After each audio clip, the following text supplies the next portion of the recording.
Hit the subscribe button or visit us at auau.auanet.org. Buenas tardes y buenas noches. Ojalá que me puedan escuchar. Si no me escuchan, déjenme saber, por favor. Mi nombre es Juan Cipollini y es un placer darles la bienvenida a este curso, seminario global acerca de los avances en el cáncer de la vejiga. Nos esforzamos mucho en ofrecerles estos cursos educativos y agradecemos sinceramente sus evaluaciones y comentarios después. Eso nos ayuda a mejorar esos programas en el futuro. Antes de empezar, me gustaría repasar algunos puntos para que sepan cómo participar en el evento de hoy. La AUA está acreditada por la ACCME o la Educación Médica Continua y designa este programa 1.5 hora de crédito. Las evaluaciones son muy importantes para nosotros. Las evaluaciones del curso y los créditos del CME se van a administrar en forma electrónica en AUA University al final del programa. Esté atento a la palabra clave que se proporcionará no al final del programa, pero en unos días después. Les voy a dar más información acerca de eso. Esa palabra clave o contraseña va a ayudar es para acceder a la evaluación del curso y para solicitar el crédito del CME y el certificado de participación. Y como les comentaba, agradezco especialmente sus comentarios sobre el contenido y el formato del programa de esta noche.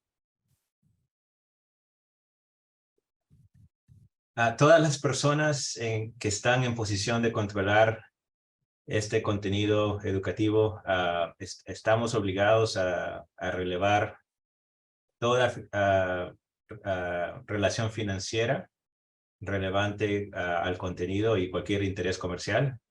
Por favor, visite el AUA University para ver las divulgaciones del Consejo de Educación y del cuerpo docente de esta noche.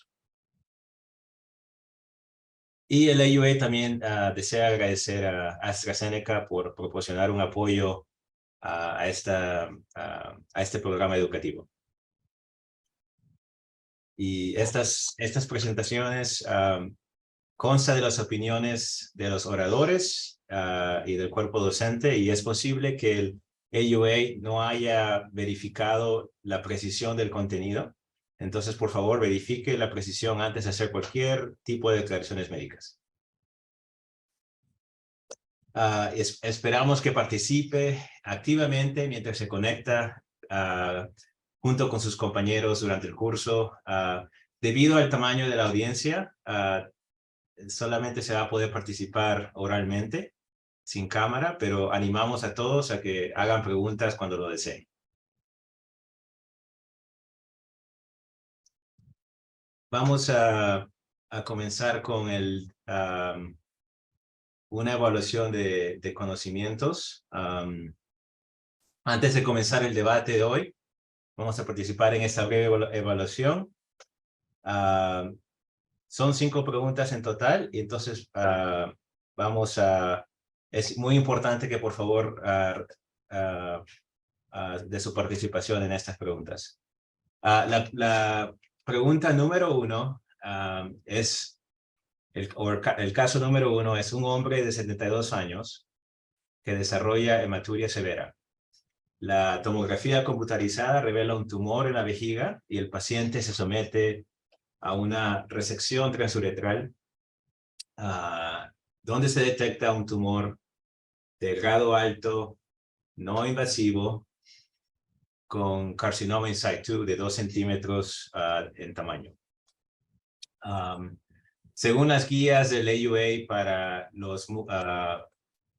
los tumores no músculo-invasivos, la estratificación de este paciente en riesgo es A, 1 bajo, 2 intermedio, 3 alto, 4 mixto. Por favor, responda a esta pregunta.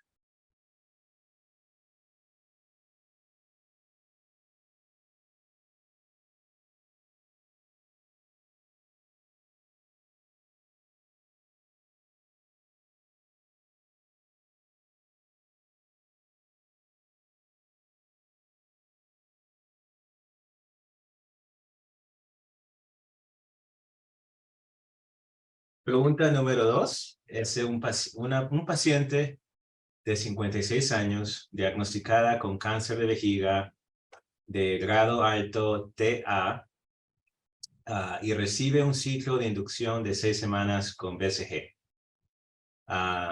Después desarrolla carcinoma in situ a los 6 meses y se somete a un segundo ciclo de inducción de BCG.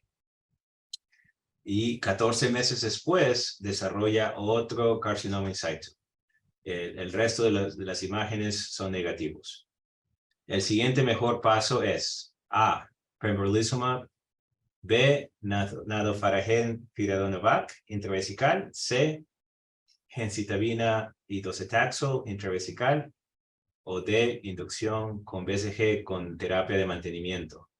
Por favor, responde a esa pregunta.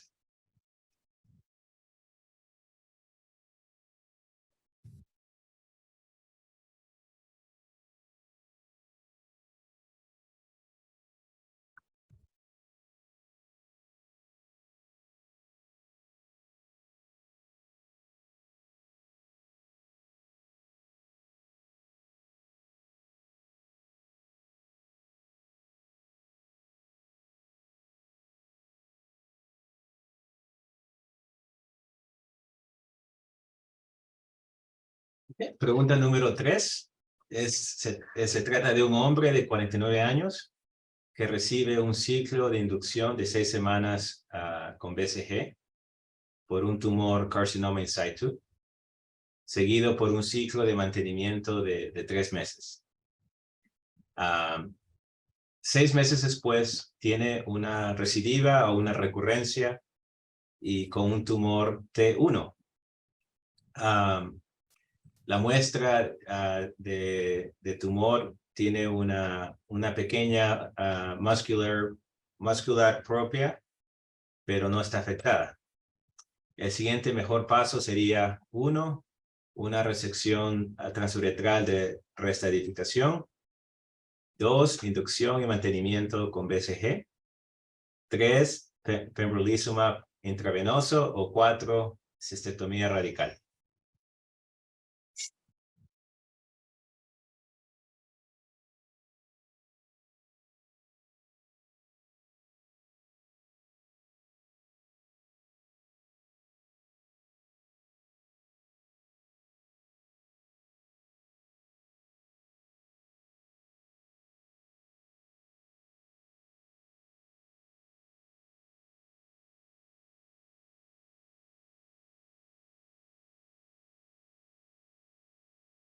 Okay. Pregunta número 4. Una mujer sana de 59 años se somete a una cistectomía radical con neovejiga ortotópica por un cáncer T1 de gran volumen, pero la patología final revela un carcinoma de estado PT3 N0.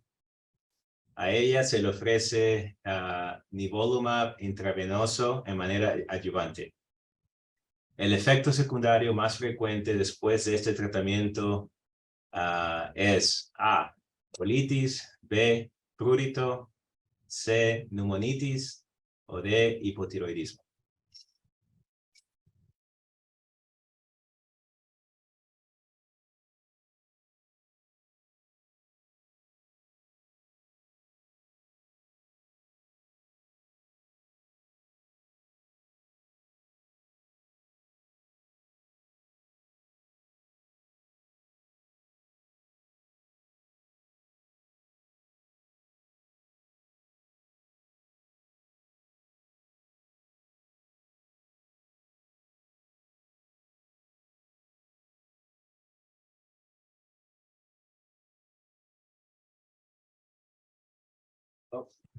Y la última pregunta. Pregunta número 5 es de un hombre de 65 años con muchas comorbilidades. Él tiene un carcinoma de T1 de 5 centímetros. La reestadificación con otra resección enseña que hay vasculitis propia presente, pero no revela enfermedad residual. Él no se dispone a recibir BCG y el paciente también rechaza una cistectomía. Entonces, el siguiente mejor paso sería A, cistoscopía en 3 meses, B, mitomicina intravesical, C, pembrolizumab intravenoso o D, selección para un ensayo clínico.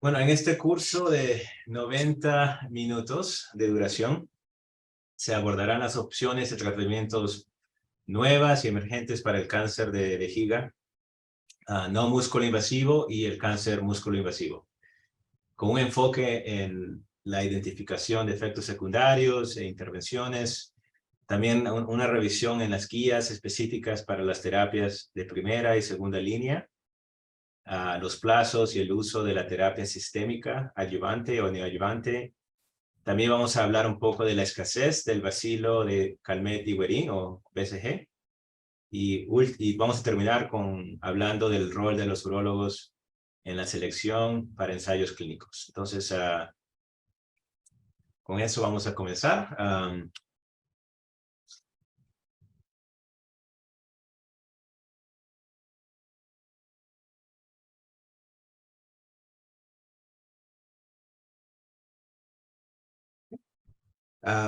Objetivos.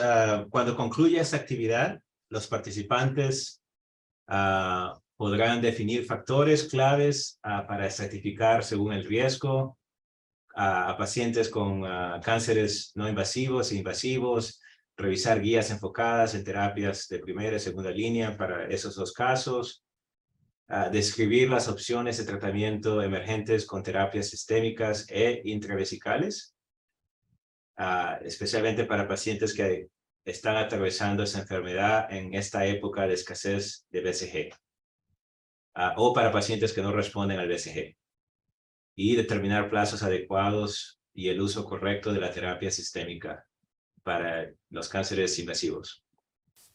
Identificar efectos secundarios y posibles intervenciones para aliviar esos efectos. Y 5, reconocer la función del urólogo en los ensayos clínicos.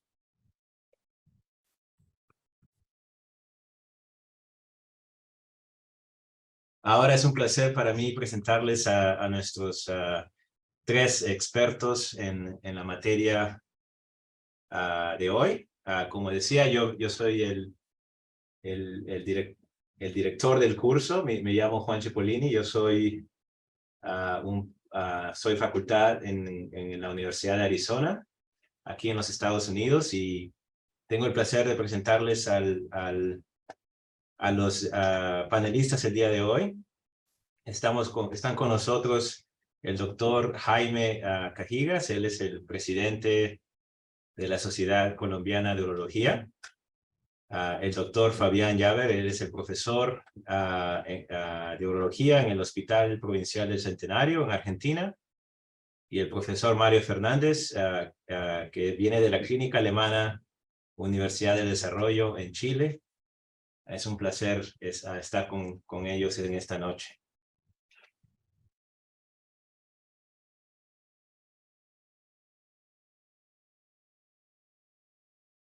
Entonces, bueno, vamos a comenzar con el segmento 1, que es acerca de los factores claves para estratificar según el riesgo a los pacientes con tumores no músculo invasivos.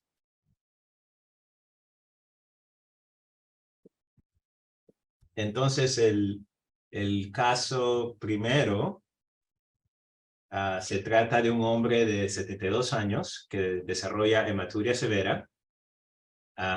Y la tomografía computarizada se encuentra una protuberancia y el paciente recibe una resección transuretral que revela un cáncer no invasivo de alto grado con carcinoma in situ, del tamaño de 1.5 centímetros.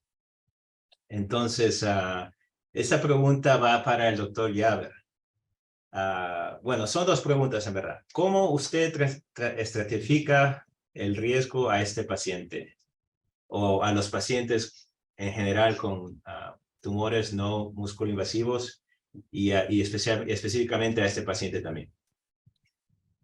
Bueno, buenas noches, Juan. Muchas gracias por la invitación. Gracias, por supuesto, al comité organizador de la AUA. Bueno, a ver, este paciente se nos presenta con un carcinoma no invasor, o sea, un tumor, un TA de alto grado, de 1,5 centímetros y está asociado a un carcinoma in situ.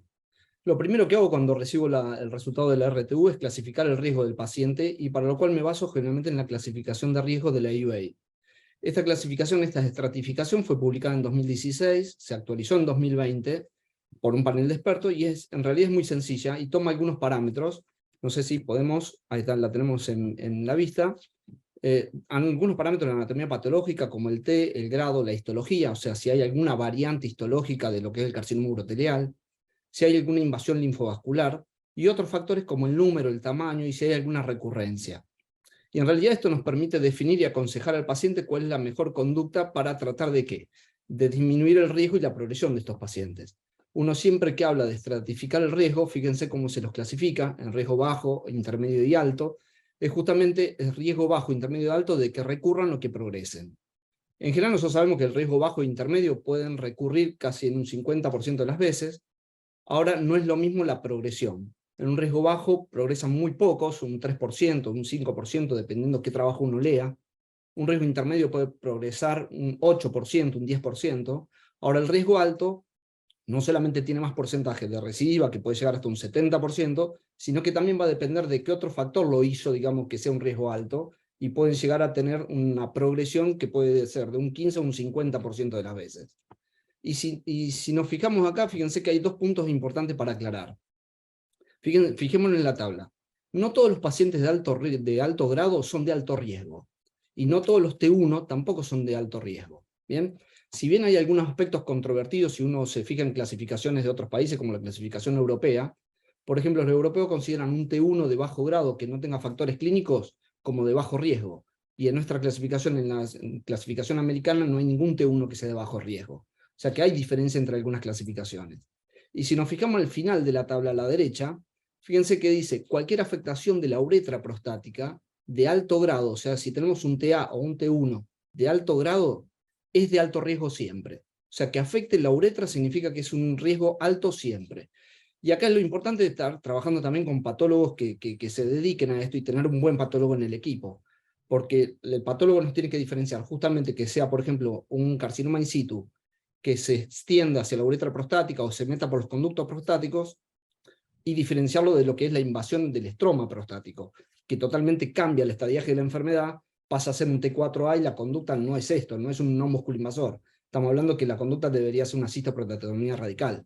¿Bien? Entonces, eso es lo que nos cambia y nos permite esta estratificación de riesgo, que es muy sencilla de utilizar, y en base a esto podemos ayudar al paciente cuál es la mejor conducta a tomar. Muy bien, muchas gracias. Muy buena explicación. Y sí, siempre me pareció extraño las diferencias, aunque menores, entre los europeos y americanos, ¿no? Que como que ellos tienen sus propios sistemas de Y lo hacen un poco más complejo. Si uno ve, toman factores clínicos, un montón de otras cosas, que incluso tiene que ir a una calculadora por internet para tratar de ver en qué riesgo está el paciente. Esto es mucho más sencillo de utilizar, y creo que es sencillo y ayuda realmente al paciente en poder definir la conducta. Sí, muy cierto, muy cierto. Entonces, okay, muchísimas gracias. Entonces, la segunda pregunta para el doctor Fernández. Supongamos que este paciente mismo no tuviera carcinoma in situ. Entonces, ¿de qué manera cambiaría la estratificación de riesgo? Y dos, si lo clasifica en riesgo intermedio, ¿usted lo manejaría de la misma manera? Bueno, muchas gracias. Primero que nada, buenas noches, Juan, y al resto de los panelistas y a los asistentes. Muchas gracias por la invitación. Bueno, como muy bien explicó el doctor Jaber, efectivamente este paciente, si uno le quita el carcinoma in situ, cambia de categoría y llegamos a un riesgo intermedio. Los pacientes de riesgo intermedio, obviamente, el principal temor que tenemos es más la recurrencia que la progresión. Sabemos que la progresión acá baja de manera muy radical, así que desde ese punto de vista es un pronóstico oncológico un poco mejor. Ahora, el tratamiento acá, nosotros probablemente cuando vimos este tumor al operarlo, vimos que tiene un aspecto papilar, probablemente vamos a haber decidido aplicarle una dosis postoperatoria inmediata de quimioterapia, que puede ser ya sea mitomicina o gemcitabina. Nosotros en Estados Unidos la gemcitabina ha pasado rápidamente a ser el estándar en este tipo de tumores, en base al estudio que se publicó hace un par de años el doctor Messing, el SWOG de 0337, que mostró que contra placebo tenía un beneficio bastante evidente. No fue comparado directamente con mitomicina, pero sí en base a eso se pudo concluir que es un beneficio muy relevante. Y sumado eso a el perfil muy favorable de efectos colaterales en comparación con mitomicina. Esta gemcitabina prácticamente no hay efectos colaterales. Y sumado también a un costo mucho menor, lo estableció como un estándar en Estados Unidos. En Europa todavía no es así. Y nosotros acá en Chile, por lo menos en mi centro, ya también hemos adoptado la gemcitabina como un estándar. No hay un costo mucho menor que la mitomicina, pero sí efectivamente el tema de efectos colaterales es una ventaja muy importante. Así que probablemente este paciente habríamos puesto la gemcitabina. Ahora, como nos llega ahora la biopsia, en ausencia de un carcinoma in situ, como es un riesgo intermedio, el riesgo intermedio por la posibilidad de recurrencia, tenemos también la indicación de seguir con algún tipo de terapia adyuvante. Los tumores de riesgo intermedio siempre están clasificados entre bajo y alto, digamos, más que una clasificación propia. Y de hecho, justamente uno podría decir justamente que son los casos más frecuentes dentro de los no muscoinvasores. Y obviamente entre ellos también hay harta heterogeneidad, hay algunos más agresivos, otros menos agresivos. Y hay un artículo muy interesante que vamos a revisar más adelante también, que es del IBCG, el International Bladder Cancer Group, que fue el 2014 y fue actualizado el año pasado, en el cual subestratifican estos tumores en base a criterios clínicos, que son 5: el tamaño, 3 centímetros, multiplicidad, recurrencia frecuente, o sea, más de una al año, o recurrencia precoz, de menos de un año, y falla previa de terapia intravesical. Si tiene 1 o 2 factores de riesgo de estos, el paciente se le debería ofrecer quimioterapia intravesical, una inducción por 6 semanas, y idealmente llegar después a un año haciendo una mantención mensual. Si ya tiene 3 o más factores de riesgo, uno probablemente me va a ofrecer un PSG, que si bien probablemente tiene un mejor beneficio, pero todos sabemos que también tiene muchos más efectos colaterales. Probablemente en este caso mi opción sería hacerle una terapia adyuvante intravesical con quimioterapia por un año. Bien, gracias, muchísimas gracias por la explicación y me encanta saber que la gemcitabina se está haciendo en Chile. Aquí también las estamos usando y yo veo que los pacientes tienen mucho menos dolor que la mitomicina. Y anecdóticamente también me doy cuenta que hay menos fibrosis de la vejiga o cicatrices, ¿no? Cuando uno ve la cistoscopía en 3 meses, ¿no? Pero sí, en la mayoría es como si no le hicieran nada, es increíble. Es mucho más tolerable que la mitomicina, sí. Sí. Y bueno, regresando a este mismo paciente, a ver para el doctor Cajigas, el paciente, como decíamos, un cáncer de alto grado, era no invasivo, con un carcinoma in situ.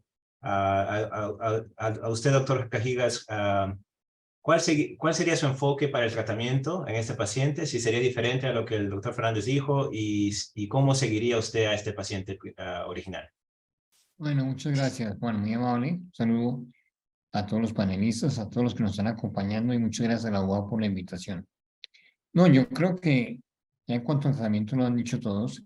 Realmente en estos pacientes con músculo invasivo, la importancia real es la recurrencia, con lo cual el enfoque de seguimiento va a ser siempre dirigido a buscar que los pacientes han o no han recurrido, a pesar del tratamiento que se está haciendo independiente de lo que estén haciendo con BCG, mitomicina, gemcitabina, doxetacel lo que sea. Y la vigilancia típica siempre ha sido con cistoscopia y con citologías. Ahora, el enfoque que se ha venido cambiando ha sido minimizar un poco y hacer un poco abreviado este seguimiento, porque antes era mucho más exhaustivo y los distintos trabajos han mostrado que muchas veces estábamos haciendo demasiadas cistoscopias o deseábamos intervenciones para pacientes que no lo meritaban. Entonces, el enfoque y la cistoscopia más importante siempre es la primera, la de los 3 meses, porque esto, como decía ahorita el doctor Fernández, la recurrencia que ocurre inicialmente es muy importante. Entonces, dependiendo de lo que uno encuentre, pues va a variar el seguimiento posterior. Pero básicamente depende del riesgo, que como ustedes han dicho, nosotros aquí en Colombia también utilizamos mucho la escala de la europea, con los factores ya comentados, los factores de riesgo adicionales de la edad, el sexo, el carcinoma in situ. Pero básicamente el seguimiento es cistoscopia y citología con un esquema modificable de acuerdo al grado del tumor. Muchísimas gracias. Me encanta. Una pregunta en el chat decía Sí, la dosis de la gencitabina. Bueno, yo personalmente cuando la uso intraoperatoria, uso 2 gramos en 50, o bueno, sería 1 gramo por 50 miligramos de normal saline. Intraoperatorio yo doy 2 gramos, entonces doy 100 miligramos. ¿Cómo haces tú, Mario, o doctor Cajijas? sí, igual, igual la postoperatoria son 2 gramos en 50, mantención en 1 gramo en 50. Sí, Y que el paciente, hay un poco ahí, es un poco más es un poco variable, que algunos lo dejan 1 hora, otros 2 horas. Eso, hay distintos protocolos. es que depende, sí, la dosis es 1 en 50 y el único problema es que hacen muchos espasmos vesicales a veces, ¿no? Entonces, pero debe ser mínimo 45 minutos con la aplicación para que se establezca un tiempo mínimo. Claro. Claro, el espasmo es más cuando es en el postoperatorio, cuando están con la sonda después de la RTU, digamos. Ahí es cuando hacen más espasmo, pero en un setting ambulatorio con un cateterismo único, en realidad es un problema menos frecuente. Sí, sí, sí, en el postoperatorio, pues el paciente está con los espasmos y el dolor de la resección misma, entonces yo solamente les dejo 1 hora con la sonda pues cerrada. Y la dosis de mantenimiento es, alguna gente usa los 2 gramos, creo que la mayoría de centros usa 1 gramo de mantenimiento de gencitabina, pero Hay gente que utiliza un sistema en donde la deja colgada para que si hace espasmos se libere pero vuelve a entrar, para no insuflarla toda de una sola y cerrar la sonda, como un sistema de irrigación cerrado para permitir que si hace espasmos el paciente de alguna manera no pueda tolerar más el tiempo, ¿no? eso nos gusta hacer en manera ayudante cuando están despiertos. Cuando no están dormidos o se están despertando de la anestesia, Claro. pues ahí uno lo hace cuanto más pronto posible porque uno sabe que el tiempo comienza, ¿no? El TikTok. Entonces, bueno, muy bien, muy buenas pláticas aquí. Entonces, una pregunta del chat, ¿se puede agregar darifenacina para esos espasmos? Bueno, eso sería, pues, aquí usamos oxybutynin, usamos muchos antiespasmáticos. ¿Ustedes usan algún tipo de protocolo para estos espasmos vesicales o...? Yo creo que es manejo individual, pero una cosa que se ha empleado es el uso de destilación de bicarbonato la noche previa y la mañana de la aplicación. Reduce un poco los espasmos y aumenta la tolerancia. Sí, creo que eso del bicarbonato no, es algo que es muy interesante, en verdad no se usa tanto aquí, pero la ciencia hace mucho sentido porque ayuda a alcalinizar la orina y estos medicamentos, especialmente la gencitabina, es acídica. Entonces, dando el bicarbonato oral la noche anterior y la mañana del tratamiento va a ayudar a calmar un poquito la irritación. Pero muy buena pregunta. Entonces, vamos, por el tiempo, vamos a ir al segundo segmento, por favor. Y después, si tenemos tiempo, vamos otra vez a las preguntas.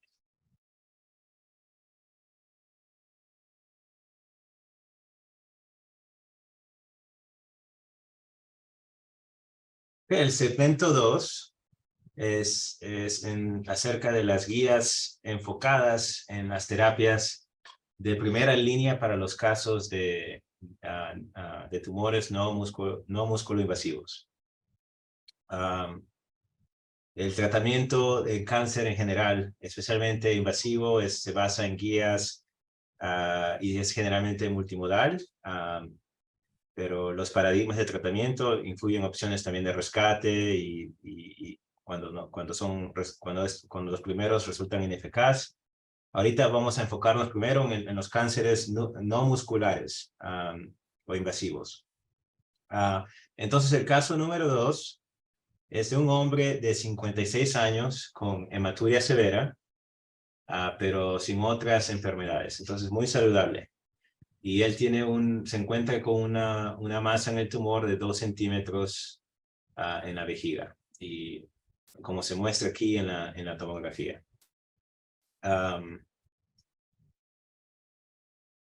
Creo que tenemos, sí, y esta es la imagen del tumor durante la cistoscopía. Entonces, pregunta para el doctor Cajigas, ¿no? En verdad son 3 partes esta pregunta, ¿no? Pero la primera pregunta es, ¿cómo trataría a este paciente?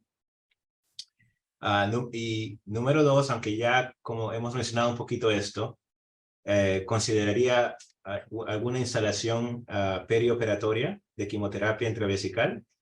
Y tercera, sería si consideraría la quimioterapia intravesical adyuvante. Aunque, bueno, creo que primero vamos a enfocarnos en las preguntas de aquí, de esa diapositiva. Sí. ¿Cómo trataría a este paciente en primer lugar? Bueno, yo creo que esta quedó casi que contestada en la pasada pregunta, porque es un caso donde uno está sospechando que va a tener un tumor, sea el que sea, pero hay que hacer una resección transuretral.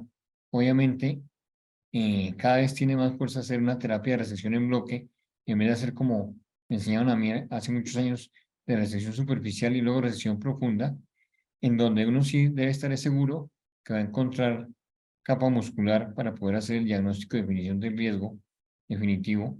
Y indudablemente ya hay muchos estudios, especialmente, por ejemplo, el 0337 del SWOG, que mostró que la instilación posoperatoria reduce el riesgo de recurrencia, que nuevamente es uno de los factores pronósticos más importantes para este tipo de tumores. Entonces, sí le haría una RTU y le haría una instilación posterior a la cirugía, con lo que uno tenga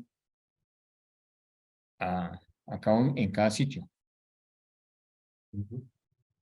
Yo creo que este se debería utilizar gemcitabina, ¿no? Como ya hemos discutido. Y más ahora, en la escasez de otros medicamentos. Ya sabemos que la mitomicina se utilizaba mucho, pero realmente la mitomicina en todos los estudios demostró que era inferior al uso de BCG, y con lo que estamos ahora de la gemcitabina, pues yo creo que es la elección hoy en día para una situación de estas. Muy bien, entonces, Juan. Perdón, estoy totalmente de acuerdo con Jaime en lo que está diciendo. Lo que sí, el estudio justamente, el SWOG 0337, lo que determinó es justamente comparado con solución salina, y en bajo riesgo se demostró justamente ese beneficio, ¿no es cierto? Así que, perfecto. Sí, lo que pasa es que como aquí no sabemos qué va a salir, ya sabemos que por lo menos va a ser bajo riesgo. Sí, es un poco el arte de medicina, ¿no? Adivinando si un tumor va a ser de bajo grado, y creo que la mayoría de nosotros esperamos que sea bajo grado, en verdad, porque igual van a recibir la quimioterapia, ¿no? Pero este caso fue interesante porque Durante la resección, el paciente tuvo el reflejo del nervio obturador.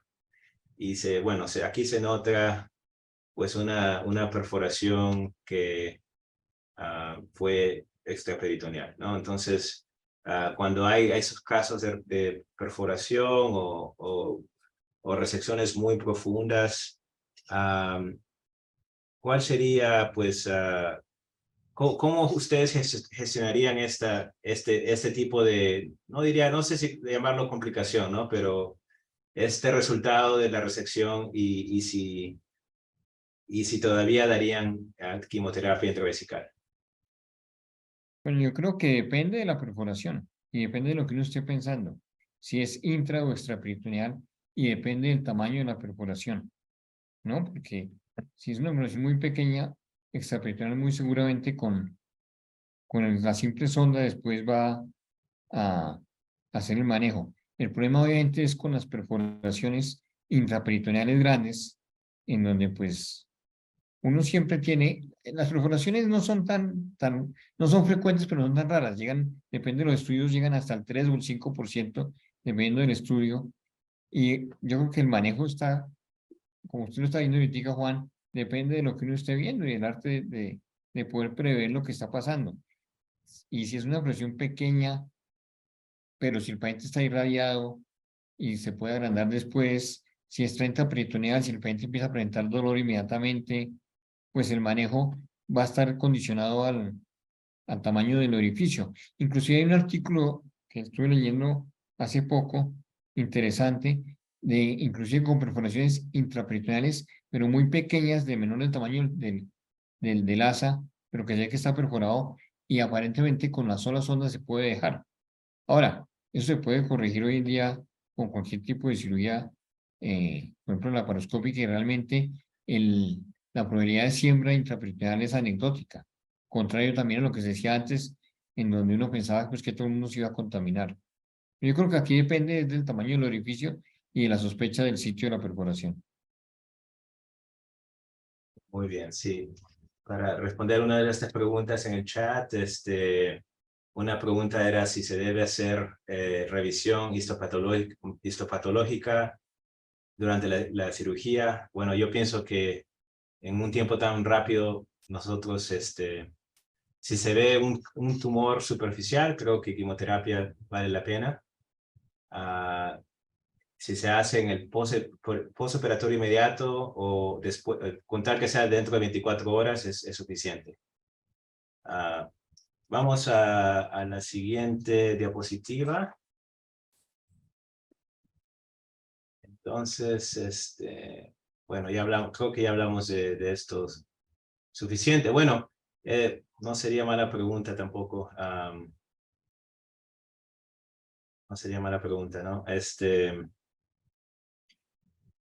A este paciente tiene su patología final, un carcinoma ureteral de bajo grado.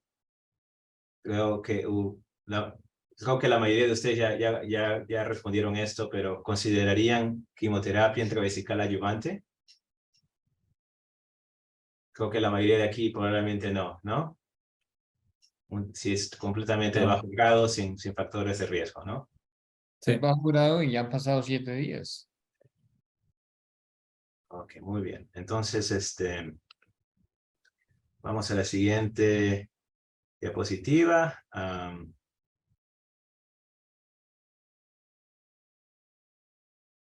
Ok.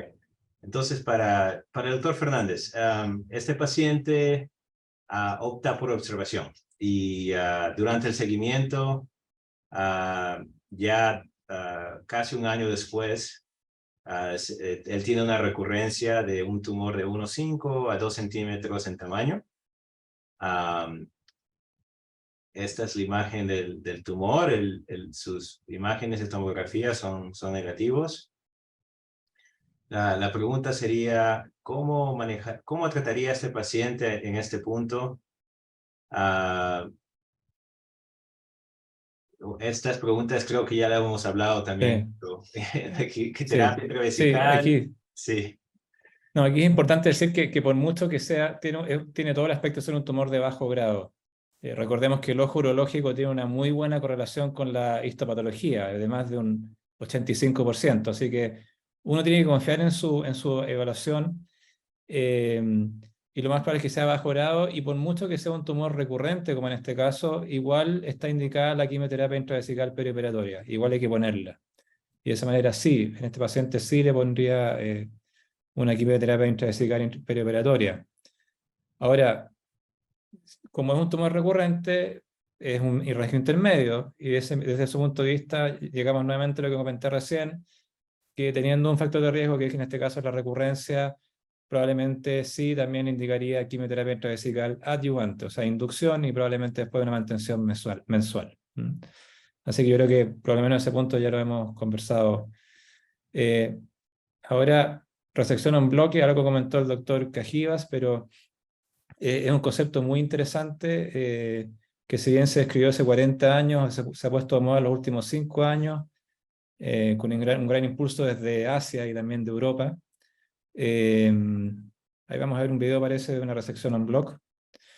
El concepto acá es un concepto bastante atractivo porque realiza la resección siguiendo los principios de la cirugía oncológica. En el fondo, sacar resección en bloque, márgenes quirúrgicos amplios, y de esa manera el patólogo le llega a un espécimen que es mucho más cómodo para él de analizar, que cuando llega todo en pedazos, digamos, que tiene que empezar a ordenar. Y de esa manera, como dije, es algo bastante lógico. Ahora, desde el punto de vista de la evidencia hasta ahora que ha mostrado que hay un metaanálisis recientemente publicado en el Journal of Urology que mostró que básicamente en lo que ayuda a esto es a que el patólogo pueda de mejor manera ver de qué se trata esto. Si por ejemplo, si es un T1A, un T1B, que es una definición en que divide el T1. Pero hasta ahora no hay estudios que muestren de manera contundente un beneficio en la sobrevida libre de recurrencia. Así que desde ese punto de vista estamos a la espera de si va a haber efectivamente algún tipo de beneficio en términos de sobrevida. Hay un estudio liderado por el Dr. Teo de Hong Kong que mostró en la UA que aparentemente habría un beneficio en su estudio. Sin embargo, otro estudio de la Fundación Puigvert, con una serie de más de 250 pacientes, mostró que no era tal. Entonces, si bien hasta ahora no tenemos una evidencia tan contundente, sí, desde el punto de vista teórico es algo bastante factible. Es algo que no es difícil de realizar, sobre todo cuando son tumores así unipediculados. Se supone que el límite son 3 centímetros, porque en realidad se pueden resecar un bloque de tumores más grandes que eso. El tema después es cómo sacarlo. Y eso obviamente también es algo que está en desarrollo, la tecnología quizás nos va a ayudar. Y lo que está claro también hasta el día de hoy es que da lo mismo la energía que uno ocupe. Puede ser energía bipolar, puede ser energía monopolar, puede ser un láser, un holmium, un thulium fiber. Eso hasta ahora ninguna ha mostrado superioridad. Y muy bien, especialmente con tumores de bajo grado, a veces pueden ser un gran tamaño, ¿no? Porque no sangran tanto como los tumores de alto grado, entonces a veces esa es una pista, un clue para mí, saber un tumor tan grande que el paciente no lo ha sentido. Entonces a veces eso también me da una idea que probablemente es un tumor de bajo grado. Pero la siguiente diapositiva creo que, bueno, ya habíamos hablado de esto, creo, en las diapositivas anteriores, pero Sí. esta patología fue grado bajo, cáncer ureterial A. Entonces, que califica a este paciente como riesgo intermedio, pero para los panelistas, ¿algún tipo de quimioterapia o seguimiento preferido de mantenimiento para este paciente? Como dije recién, yo le haría quimioterapia intravesical adyuvante. ¿Cuál quimioterapia? No hay estudios categóricos que digan que una es mejor que la otra. Probablemente nosotros ocuparíamos gemcitabina por lo que conversamos recién de su favorable perfil de efectos colaterales. Nosotros en Argentina es poco usada la gemcitabina hoy en día. No se utiliza, es más, y por muchas razones, buenas o malas, en general, pocos centros realizan justamente la quimioterapia perioperatoria. Bien, es más, muchos comparan directamente con hacer solución salina de irrigación de por lo menos 18 o 24 horas, que se ha comparado con mitomicina, no con gemcitabina, de que tiene iguales resultados. Bien. Y este paciente, al tener una recurrencia, tiene un factor de riesgo, y concuerdo totalmente con Mario de realizar una quimioterapia adyuvante de inducción de 6 semanas y luego una mensual hasta completar el año. De acuerdo. Muy bien, muy bien. Y bueno, de repente me salté, pero pregunta para el doctor Jaber. Entonces, bueno, nuestro paciente se mantuvo bien por 15 meses después de esto. Entonces, pero luego tuvo una recurrencia de 15 meses después, ¿no? Tuvo muchos tumores, varios tumores, todos eran de alto grado TA, pero todos eran muy pequeños, menos de 2 centímetros. El paciente se sometió a una resección y en los 7 tumores total, 3 había músculo propio. Las tomografías eran negativas por cualquier metástasis. Para el doctor Jaber, si ya con ese paciente con recurrencia después de 15 meses con un tumor multifocal así, ¿usted cómo manejaría a ese tipo de paciente? Bien, Juan, a ver. Este paciente tiene nuevas recurrencias, tiene múltiples recurrencias, y al tener un TA de alto grado recurrente y múltiple, ya cambia la estratificación del paciente, pasa a ser un alto riesgo. Bien.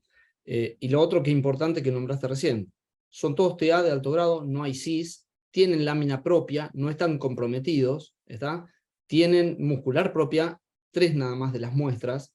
El problema es qué hacemos con las otras 4 que no tenemos muscular, o sea, capa muscular. Y en realidad, al tener un TA de alto grado con lámina propia y ninguna de las 7 muestras tiene lámina comprometida, uno podría decir que el porcentaje de sobreestadificar a estos pacientes es muy bajo. Es más, el panel de consenso, cuando se dictaminaron estas pautas, reconoce que hay una escasez de datos que demuestren un beneficio real de realizar una nueva RTU. Y incluso en las guías, si bien tienen este escenario justamente puesto, la fuerza de recomendación es un grado C, o sea, no es una recomendación ni A ni B.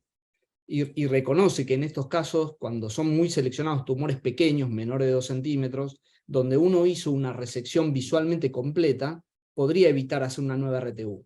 ¿Bien? Así que en estos casos, si bien no todas las muestras tienen capa muscular, al tener todos lámina propia, no ser T1, ser solamente TA, uno podría evitar, si uno ve claramente que está la resección completa bien hecha, podría evitar una segunda RTU.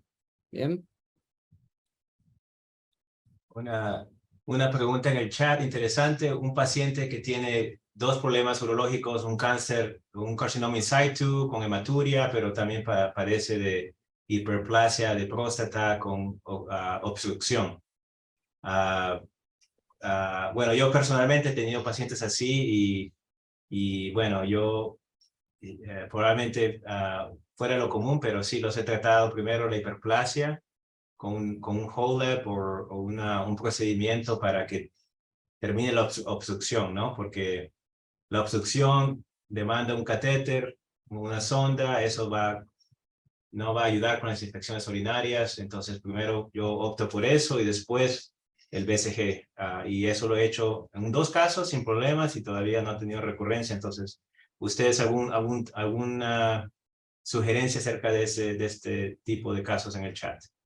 Hago una pregunta, Juan. No. ¿Y si lo que observas es una lesión sésil, también pensaría en hacer lo mismo? No, bueno, si es un tumor grande, primero me aseguro que no sea invasivo, ¿no? Porque si va a necesitar una cistectomía, entonces Sí.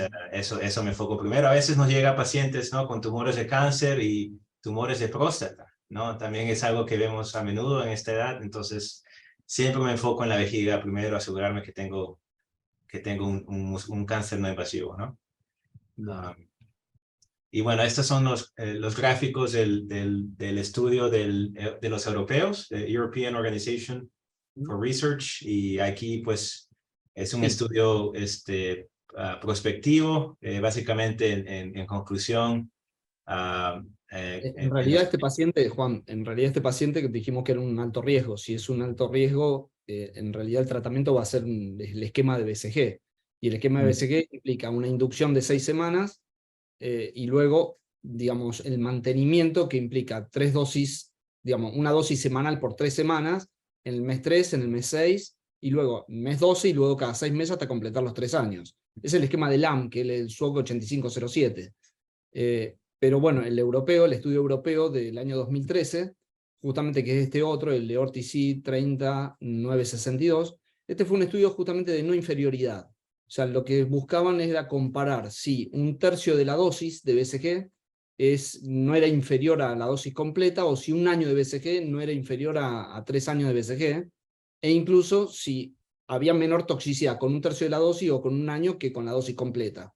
Bien, acá se randomizó muchos pacientes, fueron más de 1.350 pacientes, en 4 ramas, como lo vemos ahí.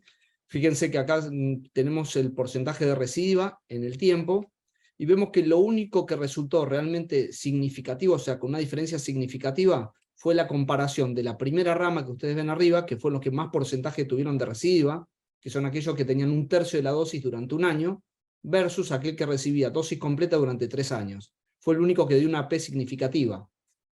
Y el estudio en realidad concluyó lo siguiente, que en el riesgo intermedio 1 año de BCG era suficiente, en el riesgo alto 3 años de BCG completa sería lo ideal, pero acá teníamos que evaluar cada paciente individualmente en cuanto a la toxicidad que podían recibir por la cantidad de estudios y la medicación propiamente dicha, los costos por supuesto, pero lo que se vio en este estudio, a diferencia de lo que daba el estudio de LAM, es que la progresión, la toxicidad y la mortalidad cáncer específica fueron iguales.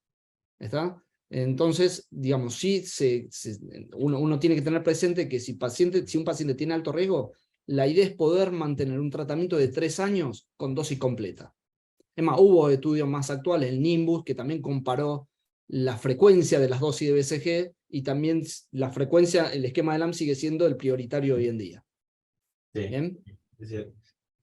Creo que lo que uno agarra de esto es dosis full, ¿no? No sé, afortunadamente, ¿no? Creo que la tercera dosis es inferior. En riesgo Nosotros en Argentina no tuvimos el problema de la escasez de BCG, que ahora vamos a hablar. Ustedes son mucha suerte, muy bien, me alegra por... pero okay, vamos ahora por el tiempo, vamos al segundo segmento. Entonces el segmento 3, este es un poquito interesante porque nos vamos a enfocar en la escasez del BCG. Yo sé que hay una pregunta en el chat acerca de las cepas, tipos de BCG, entonces todo eso vamos a cubrir aquí. Ok, entonces este es el caso número 3. Es de un hombre de 76 años, diagnosticado con un carcinoma in situ debido a irritación urinaria. Los estudios de imágenes son negativos. Su urólogo regional desearía darle a este paciente BCG, pero no tiene acceso a este medicamento debido a la escasez. Entonces, bueno, al doctor Cajigas, ¿le ha afectado a usted la escasez del BCG?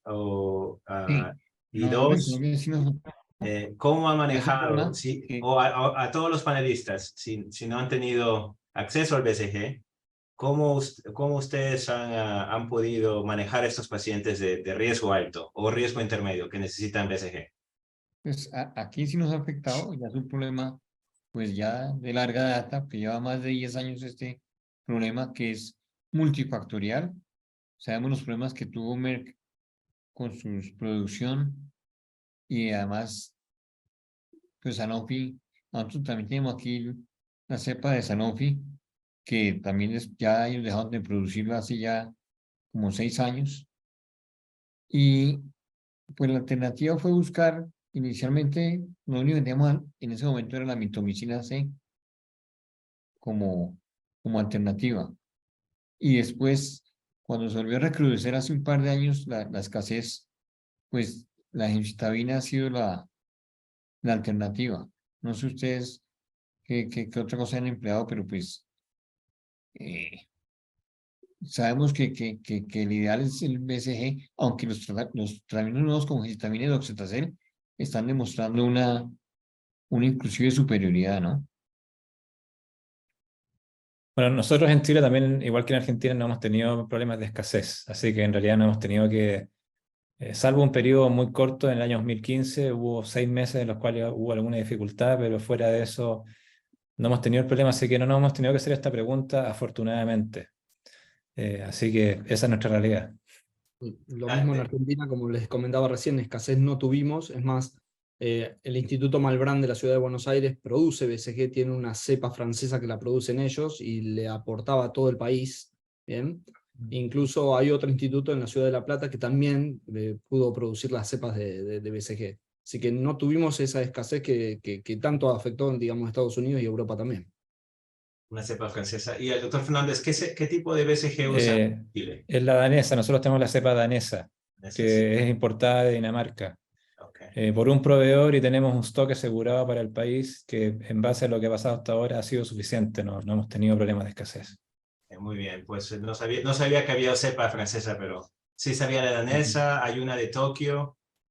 Sí. La pública, digamos, es francesa y sí está la cepa rusa y la cepa danesa que son, digamos, manejadas por laboratorios, o sea, por empresas. ¿Bien? Una pregunta del chat dice si hay diferencias entre los tipos o cepas de BCG. Bueno, en realidad no sabemos, ¿no? Hay un estudio en SWA que está probando la cepa de Tokio y comparándola con la cepa de BCG Thais o Thais que usamos aquí en Estados Unidos, pero creo que todavía no ha sido Ya está reclutado, Sí. ese es el 1602. Sí. Ya está reclutado, son 1000 pacientes, buscando comparar entre la de Tokio con el TAIS, pero los resultados todavía no están. Sí. Sí, hubo una experiencia en Europa que compararon la CONOT con TAIS, que mostró que la CONOT era un poco mejor, Sí. pero no fue un estudio controlado. Y hay algunos otros estudios tampoco no controlados que mostraron algún tipo de diferencia en cuanto a efectos colaterales. Por ejemplo, hay un estudio de India que mostró que la danesa tiene un mejor efecto de efectos colaterales, o sea, un mejor perfil de efectos colaterales que la rusa. Pero en general el concepto es que todas las cepas tienen un buen un beneficio, digamos. Todas sirven, exacto. Todas sirven exactamente. Sí, sí, eso. Y una última pregunta aquí del chat, si uno no tiene suficiente BCG durante el mantenimiento, ¿cómo cambiaría el esquema? Yo pienso que quimioterapia, si es mantenimiento, algún tipo de mantenimiento es mejor que no mantenimiento, ha sido siempre mi idea, ¿no? Pero ustedes también, ¿qué piensan acerca de eso? Yo creo que si ya cumplió un año de mantención, probablemente es suficiente. O sea, yo no insistiría con un segundo y tercer año de mantención. Sí. Y si es menos de un año, bueno, ahí, no sé, si no hay nomás. Yo creo que poner, o sea, agregar quimioterapia en ese sentido no hay ninguna evidencia, así que probablemente uno llegaría hasta donde llegó. Y seguir al paciente, ver cómo anda. Hay un comunicado de la UBA con la SUO y con otras entidades ASS, mostrando una terapia como de ahorro de BCG de acuerdo al factor de riesgo y de acuerdo a la patología inicial, tratando de buscar una no inferioridad en el tratamiento de acuerdo a lo que se sabía con respecto a al hecho de la utilidad de dar dosis insuficientes. Lo que sí sabemos y es muy claro es que una dosis no es suficiente como mantenimiento y que el carcinoma in situ es un factor que hace que, digamos, uno no pueda ser muy ahorrativo ante esta circunstancia.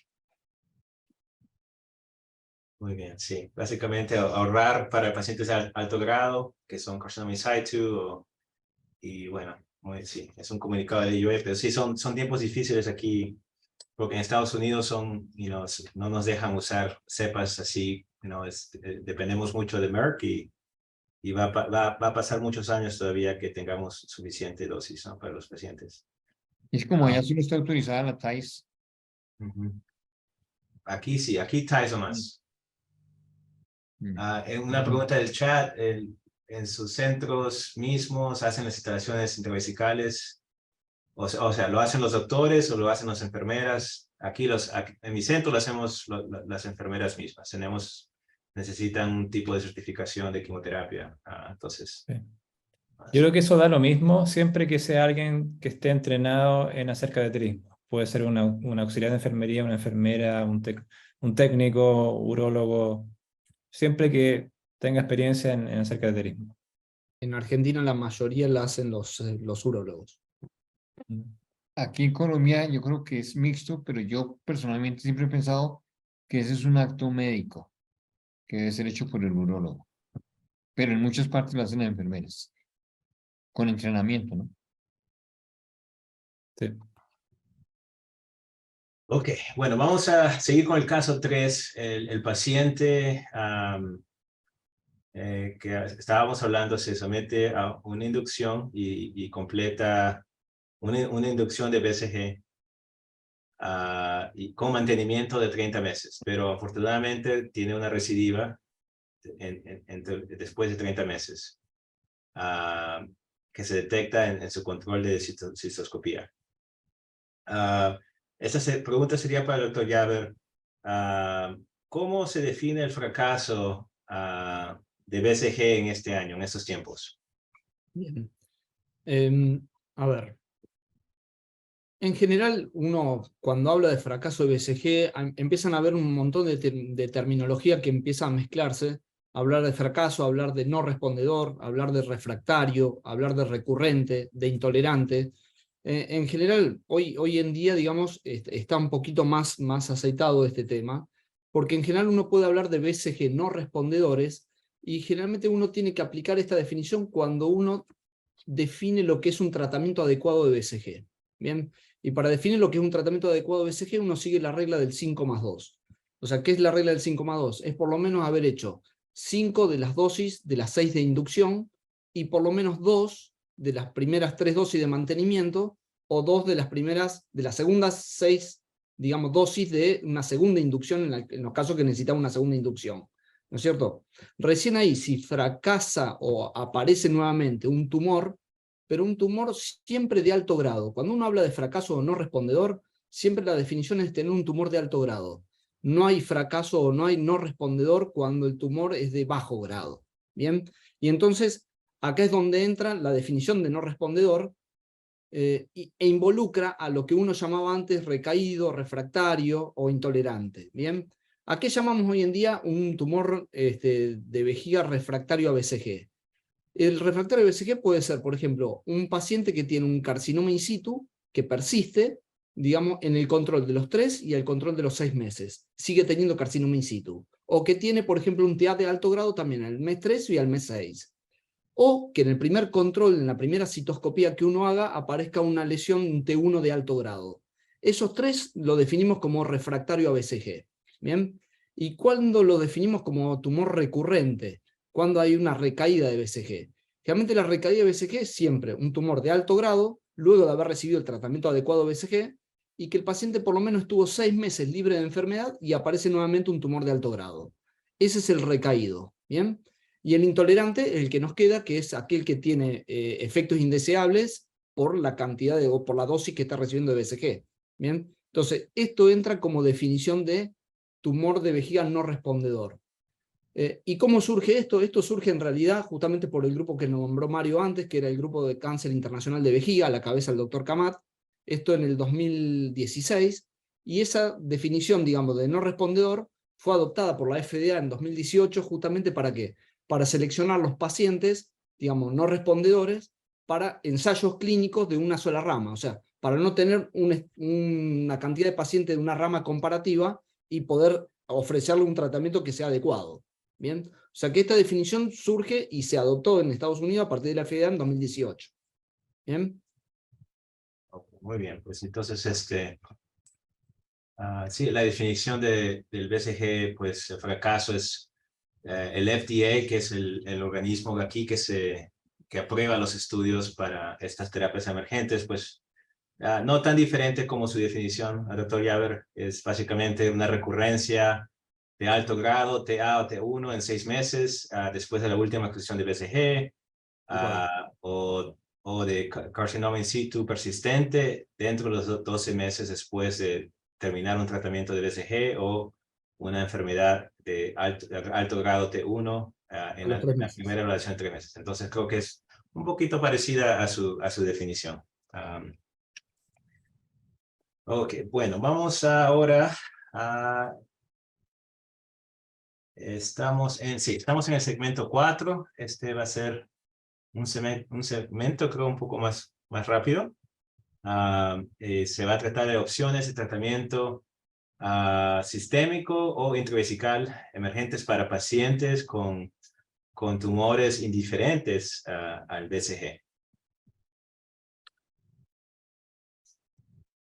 Es un caso interesante que nos han dado aquí, pues es un paciente de 71 años que tiene un tumor alto grado T1 encontrado por un estudio de microhematuria a finales del 2018.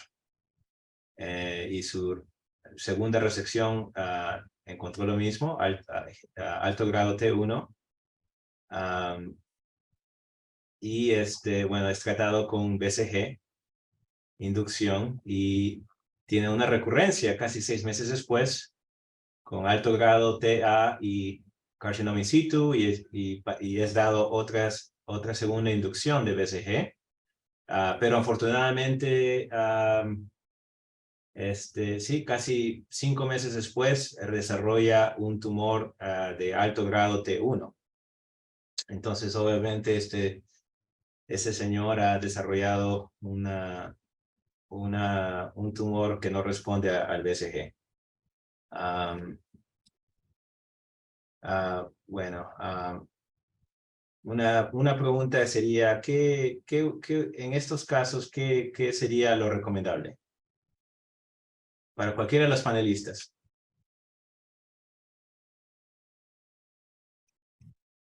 Pues hay que cambiar de esquema terapéutico, de abordaje. Y tenemos que irnos a otro tipo de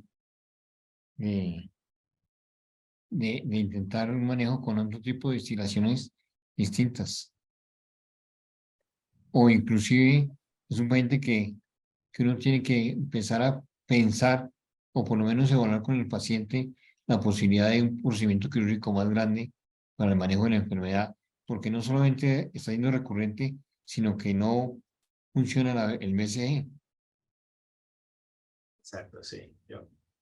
Y una cosa que se nos olvidó decir, pero que la di en una diapositiva, hace 2 diapositivas, es que estos pacientes de alto riesgo necesitan estudios imagenológicos altos por lo menos una vez al año, ¿no?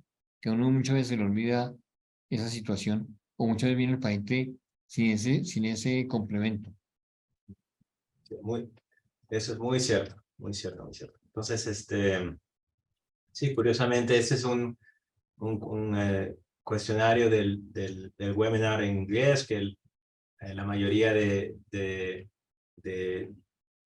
respondientes eligieron el gencitabina docetaxel, que es una biterapia intravesical que está creciendo con mucho popularidad en este país para tratar a pacientes con tumores refractorios.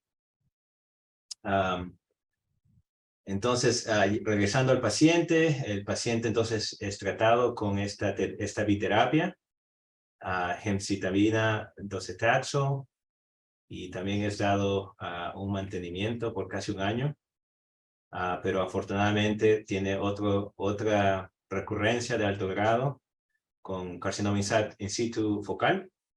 La uretra prostática es negativa. Hay una pregunta en el chat acerca del panel genético FGFR3, y el paciente escuchó este estudio, pero afortunadamente tuvo una mutación negativa del FGFR, entonces no fue pues elegible a ese estudio. Y él es tratado con mitomicina, ¿no? Y bueno, obviamente va a recibir otra recurrencia después de la mitomicina, casi inmediatamente, esta última recurrencia tiene carcinoma in situ en múltiples biopsias. La muscular propia es negativo y la uretra prostática sigue siendo negativa. Entonces, pregunta para el doctor Fernández. Entonces, sabemos que este paciente no responde al BCG y no responde a muchas de estas terapias intravesicales. Él se sigue rehusando la cistectomía. El pembrolizumab está aprobado ahora en este país. No sé si en Chile esté aprobado o disponible, pero ha sido aprobado para este tipo de pacientes con carcinoma in situ. Aquí mi pregunta sería, ¿usted usaría ese tipo de medicina intravenosa a este tipo de paciente? Bueno, muchas gracias por la pregunta. Este paciente efectivamente está empecinado en mantener su vejiga y hasta ahora ha tenido suerte que no ha progresado la enfermedad. Así que bueno, tenemos tiempo todavía. Ya usamos gemcitabina, docetaxel, que como tú bien dijiste, Juan, es algo que está entrando también muy fuerte, pero últimamente, si bien la evidencia no es de tan buena calidad. El pembrolizumab también es una alternativa. Yo honestamente no tengo mucho entusiasmo con el pembrolizumab en este escenario. Es un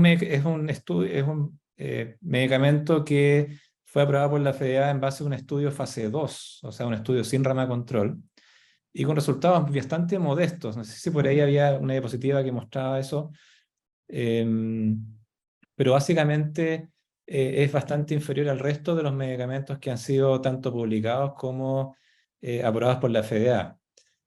Sin contar además que tiene un perfil de efectos colaterales bastante desfavorable. Aquí estamos transformando una enfermedad que nosotros los urólogos siempre hemos manejado como algo local en algo sistémico. Entonces estamos comprándonos, entre comillas, todos los efectos sistémicos de este medicamento.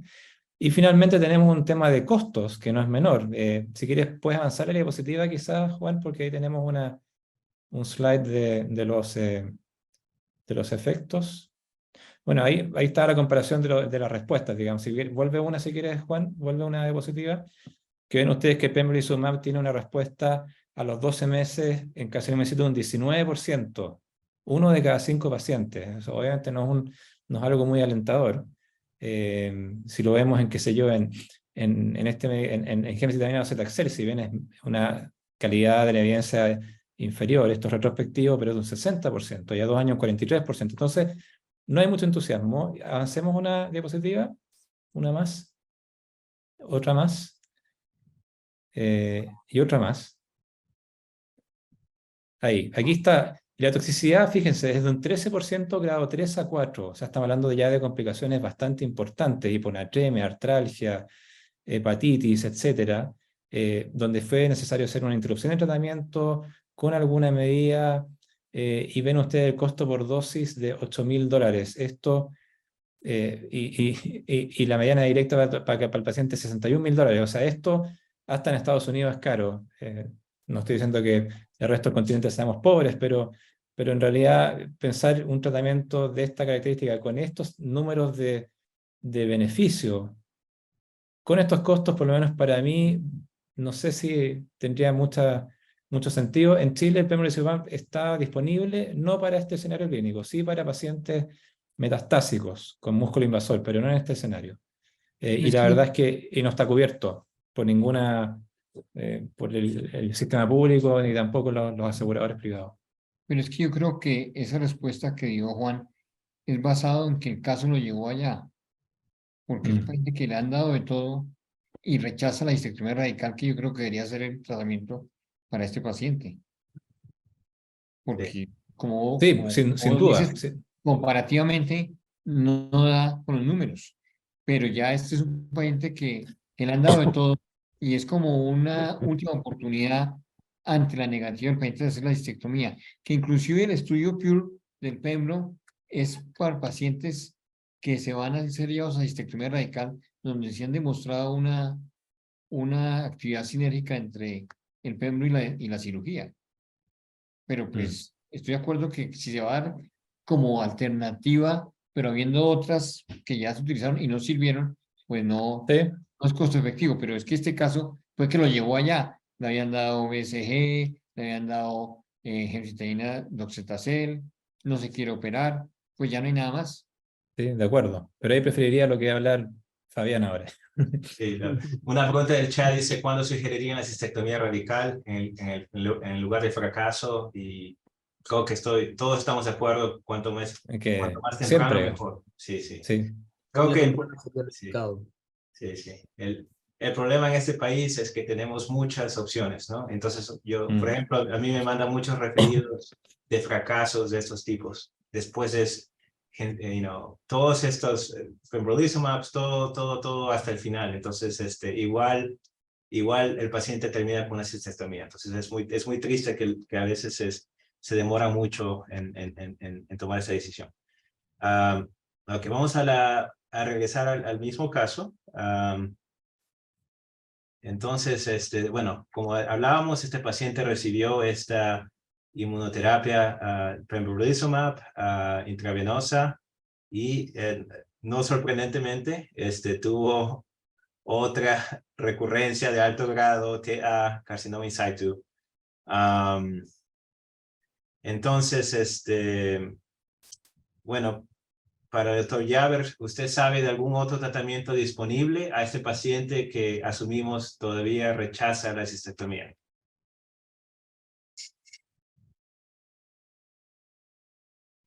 Perfecto, Juan. Hay otros tratamientos disponibles, por supuesto, pero hay que ver si están disponibles en cada país, ¿no? Otra de las terapias puede ser tranquilamente una droga nueva, que es el nadofaragén firadenovec, que en realidad es un vector, es una droga que contiene un vector vírico, o sea, utiliza un adenovirus de tipo 5, junto con un excipiente que le permite, digamos, es una medicación que se hace intravesical, a diferencia del pembrolizumab. O sea que la seguimos intentando los urólogos, ¿bien? Altiladril es el nombre comercial que tiene en Estados Unidos, y lo que permite este excipiente, el Zinc-3, permite la entrada a través del epitelio de la vejiga, permite, digamos, pasar la barrera de glucosaminoglicanos que tiene, entra en la célula, entra en el núcleo y le aporta un gen para que produzca en forma local el interferón alfa-2b. ¿Bien? Entonces actúa como, digamos, con acción antitumoral en forma local. ¿Bien? Esta es la función que tiene esta droga. Esto se ha hecho un estudio fase 3. ¿Me pasas la siguiente? Es un estudio fase 3 en el cual ha habido más de 150 pacientes, y siempre eran pacientes de alto riesgo, o tenían carcinoma in situ o eran TAT1 de alto grado. La mayor parte, te diría que 2/3 partes, más de 100 pacientes eran carcinoma in situ, y la respuesta fue bastante prometedora. Fijémonos que la respuesta completa al tercer mes era casi el 54% de los pacientes, y esos pacientes a los 12 meses, 24% de pacientes todavía tenían remisión completa. Esto está hablando de que el 46% de los pacientes que respondieron a los 3 meses permanecían en respuesta completa al año. Y esta otra es justamente la rama de los papilares, de los tumores papilares de alto grado, ya sea el TA o el T1, en el cual la respuesta fue mejor todavía, porque respondieron casi un 73% de los pacientes con remisión completa, y al año casi el 44% de los pacientes todavía estaban en remisión completa. Eso habla de que los que estuvieron en remisión a los 3 meses, el 60% persistieron en remisión completa. Y esto es importante. Vuelvo a repetir, a diferencia del pembrolizumab, esta es una droga que se utiliza intravesical y que se da cada 3 meses. ¿Bien? Y este estudio fue durante cada 3 meses hasta el año. Pero también, como toda droga que se hace intravesical, tiene su toxicidad. ¿Bien? ¿Podemos pasar a la siguiente? Fijémonos que más del 90% de los pacientes tuvieron algún efecto adverso, el 70% fue el efecto relacionado con la medicación, la tercera parte de los pacientes tuvieron que interrumpir alguna dosis de tratamiento, ¿bien? Y fíjense que las toxicidades que dieron lugar a que se suspenda el tratamiento en más de un 10% de los pacientes fueron síntomas locales. El principal, fíjense, la secreción en perisonda, digamos pericatéter, cuando uno instilaba la medicación, los espasmos vesicales y la urgencia miccional. Pero a diferencia de lo que decía Mario antes con el pembrolizumab, fijémonos que grado 4 o 5 no hubo ningún paciente con efectos adversos de grado 4 y 5, y muy pocos con grado 3. O sea que fue un fármaco que en realidad se toleró bastante. No son respuestas óptimas, pero al final, digamos, de los pacientes con tumores papilares de alto grado que permanezcan, digamos, con respuesta completa, casi un 40% de los pacientes, es importante. ¿Bien? Y perdón, este trabajo era después de qué tipo de tratamiento. Después Sí. de justamente de no respondedor de BCG. Sí. Debe ser nada más, ¿no? Estamos hablando de que todo esto fue Sí. por esa definición del tratamiento adecuado con BCG y que el paciente progresaba posteriormente. ¿Bien? Eran todos tumores de alto grado, ya sean carcinoma in situ o tumores papilares de alto grado. Es más, este trabajo fue publicado en el Lancet en 2020. Sí, sí, y recién creo recibido su FDA approval, entonces ha sido, aunque no todavía está disponible en nuestro centro, entonces no sé cómo va a ser de popularidad, la verdad. Pero, a ver, vamos a regresar al caso. El paciente, sí, este año tuvo acceso a esta medicina intravesical. Bueno, no, perdón, no estuvo disponible, no recibió. Preguntó, pero no recibió. Entonces es tratado con otra medicina aprobada para el carcinoma in situ, que es valrubicina. Bueno, ¿dónde estamos yendo con esto? Bueno, ok, está bien. Al doctor Cajigas, entonces, estamos hablando, entonces este paciente ha recibido anteriormente esta biterapia que estábamos hablando antes, de gemcitabina docetaxel. Vamos a profundizar esta doble terapia. ¿Usted usa o sabe cómo analizaría el uso de este tratamiento de gemcitabina y docetaxel en el entorno de pacientes indiferentes al BCG?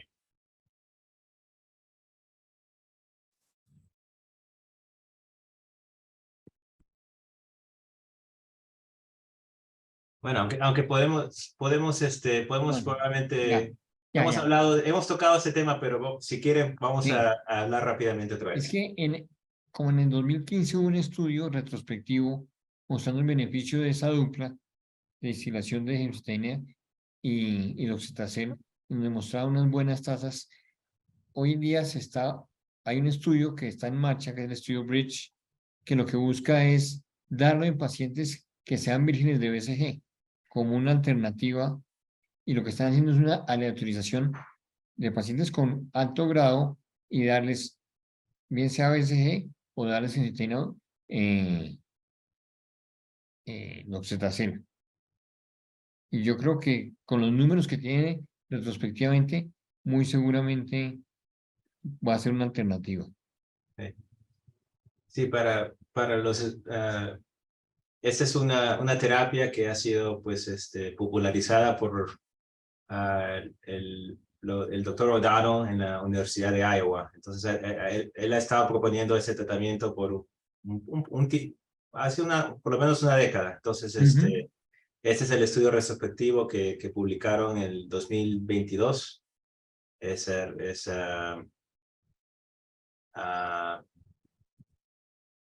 No, bueno, esto publicaron perdón, hace tiempo, pero este es el estudio retrospectivo para pacientes de alto grado no tratados con BCG. Entonces, creo que eso es algo, creo que esto es donde nos estamos dirigiendo aquí. Sí. Por la confusión. Ok. Entonces, sabiendo que la data retrospectiva es muy alentadora, deberíamos considerar el uso del gemcitabina y docetaxel cuando no hay BCG disponible. Esta pregunta para el doctor Fernández, por ejemplo. Sí, mira, efectivamente, este es el grupo de Iowa que primero presentó gemcitabina docetaxel en un setting de BCG no respondedores, con resultados bastante alentadores que les mostré recién. Ahora han publicado ya sus resultados en pacientes BCG naïf, o sea, pacientes que no han recibido BCG.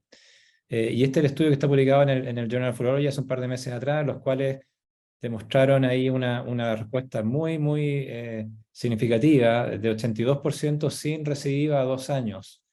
Esto es incluso mejor que BCG. Entonces, desde ese punto de vista, claramente es algo muy interesante.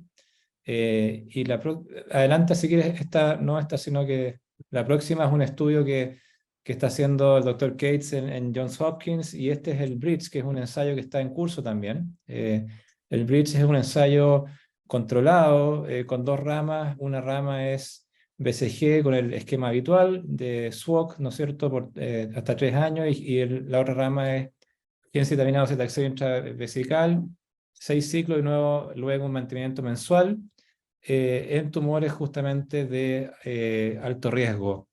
Y vamos a ver qué pasa. Esto está en curso y obviamente si la quimioterapia muestra una superioridad por sobre el BCG, puede cambiar radicalmente el manejo de los tumores, sabiendo ya que la ventaja de efectos colaterales ya la tiene. O sea, claramente la quimioterapia tiene mucho menos efectos colaterales que el BCG, eso ya lo sabemos. Vamos a ver si en los tumores de alto riesgo quizás tiene una respuesta mejor. Así que es muy interesante. Sí, me pareció muy ambicioso, buscando 870 pacientes. Entonces, esto va a ser, comparando BCG, que ha estado por 5 décadas, creo que es un proyecto muy ambicioso, pero ojalá pues se pueda encontrar una respuesta, ¿no?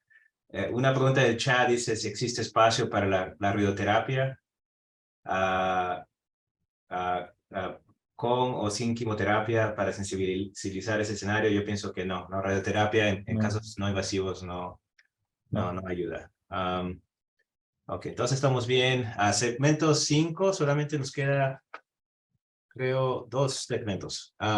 Segmento 5 es acerca de los plazos y uso de la terapia sistémica neoadyuvante para el cáncer de vejiga no músculo invasivo.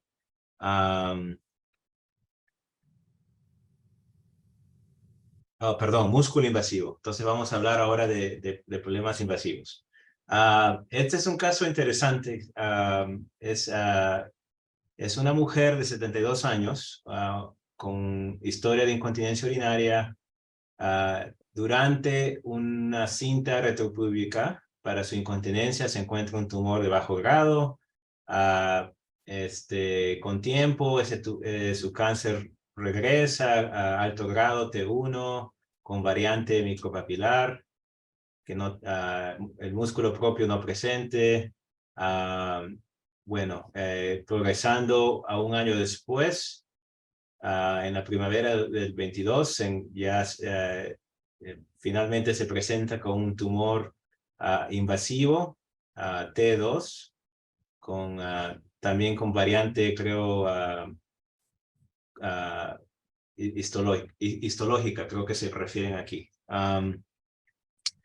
Entonces, por historia médica de este paciente, ya padeció de COVID, tuvo caída de cabello, los lípidos altos y problemas oculares, pero no me suena no me suena tan enfermita. Cirugías en el pasado, apendectomía y la suspensión de vejiga, las tomografías del abdomen y del tórax negativos, tiene una función renal normal y su examen pélvico es normal, sin masas pélvicas y su vejiga móvil. Entonces, pregunta para el doctor Cajigas. Este paciente con cáncer invasivo, que es sana y tiene una función renal normal, ¿cómo afecta, qué aconsejaría a este paciente a tratamiento, y si la variante histológica le hace algún cambio a sus decisiones? Necesita un tratamiento agresivo, ¿no? Entonces, nosotros como urólogos siempre hemos utilizado la quimioterapia, después la quimioterapia con la cirugía, después la cirugía con posterior quimioterapia, y desde un tiempo la quimioterapia neoadyuvante con cistectomía, y hemos venido aprendiendo sobre la posibilidad de medidas buscando conservar la vejiga. Y aunque uno siempre ha sido como muy despectivo de estas alternativas, para complementar con la pregunta que hacían de la radioterapia, aquí sí la terapia trimodal empieza a tener una una posibilidad con los pacientes porque los últimos estudios han demostrado que inclusive, aunque uno no mostró, otros estudios han mostrado una superioridad contra la cistectomía radical. Y aquí el Pembro sí tiene ya una cosa distinta porque es un tumor músculo invasivo. En el artículo que estaba refiriéndome del estudio Cure, lo que busca es en pacientes precisamente con invasión muscular, ver si con el Pembro le podemos evitar la cistectomía radical o ver si se logra control. Pero obviamente la pregunta muy directa es, claro que las variantes histológicas hacen que uno piense que el tumor es más agresivo y que seguramente necesita hacerle lo que más se pueda. Y en ese momento, la terapia de uno como urólogo con una función renal conservada es hacer terapia no ayudante y cistectomía radical. Sí, muy bien, muy bien. Y la paciente está muy de acuerdo con usted, doctor. Ella se somete a una terapia neoadyuvante con gemcitabina y cisplatino. Tuvo unos efectos secundarios y solamente toleró 2 ciclos. Y se sometió a una cistectomía con conducto ileal. La patología final fue PT3, N0. Y bueno, parece un curso no tan complicado. Y fue, bueno, pudo ir a la casa. Entonces, pregunta para el doctor Fernández. ¿Usted consideraría alguna terapia adyuvante y qué agente usted recomienda a estos pacientes? Bueno, la terapia adyuvante tiene menos evidencia que la neoadyuvante. De hecho, no está recomendada en las guías clínicas, salvo que nuestro tumor tenga características desfavorables y no haya recibido neoadyuvancia. En este caso ya recibió neoadyuvancia, por lo tanto probablemente la terapia adyuvante, la quimioterapia adyuvante no va a ser una opción. Y ahí pasamos a la alternativa, que es la inmunoterapia. Y en inmunoterapia tenemos sí estudios que han mostrado un beneficio importante en sobrevida. Si quieres puedes ver la siguiente diapositiva, Juan. Porque había uno... No tenemos entonces, no. Voy a comentarlo entonces, pensé que teníamos algo. Bueno, está el estudio, el Checkmate 246, que se hizo con nivolumab en un setting adyuvante, y donde se mostró efectivamente un beneficio en sobrevida. Y lo interesante es que cuando se analizaron por subgrupos, efectivamente, en uno de los grupos donde mostró mayor beneficio fue en aquellos que habían recibido neoadyuvancia con cisplatino. Eso habla un poquito de este concepto secuencial que tenemos de primero dar quimioterapia y quizás después inmunoterapia.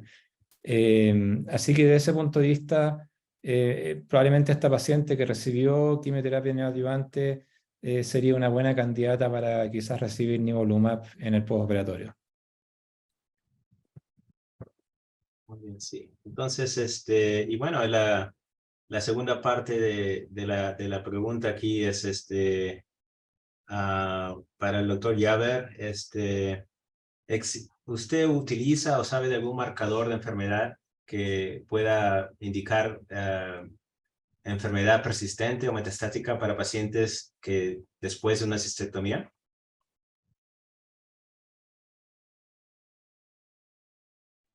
Bien, Juan, excelente pregunta. Creo que es una de las cuestiones que empieza a aparecer y que creo que es lo que va a marcar el futuro, digamos, de esto. En realidad siempre decimos lo mismo, lo que venía hablando Mario también. El tumor de vejiga es un tumor muy antigénico y porque es muy antigénico se está utilizando en músculo invasivo mucho de la inmunoterapia. ¿Está? Una de las drogas, aparte del nivolumab, que ya está, digamos en guías, son estudios con otras drogas como el atezolizumab, por ejemplo, que es un anti-PDL1. Es más, hubo un estudio que era el Invigor 010, también era fase 3, randomizado, doble ciego, en el cual se trató de, a los pacientes que fueron operados, se le hicieron la citoprostatectomía radical o citectomía radical más la linfadenectomía, y aquellos que tenían alguna característica de alto riesgo, se los randomizó aleatoriamente 1 a 1 a recibir justamente la inmunoterapia con atezolizumab versus observación. Y ese estudio los resultados no fueron buenos, es más, no hubo diferencia significativa en cuanto a sobrevida libre de enfermedad, Pero hubo una subestratificación en un momento que fue justamente la expresión de los PDL1, como para ver si eso podría ser un marcador.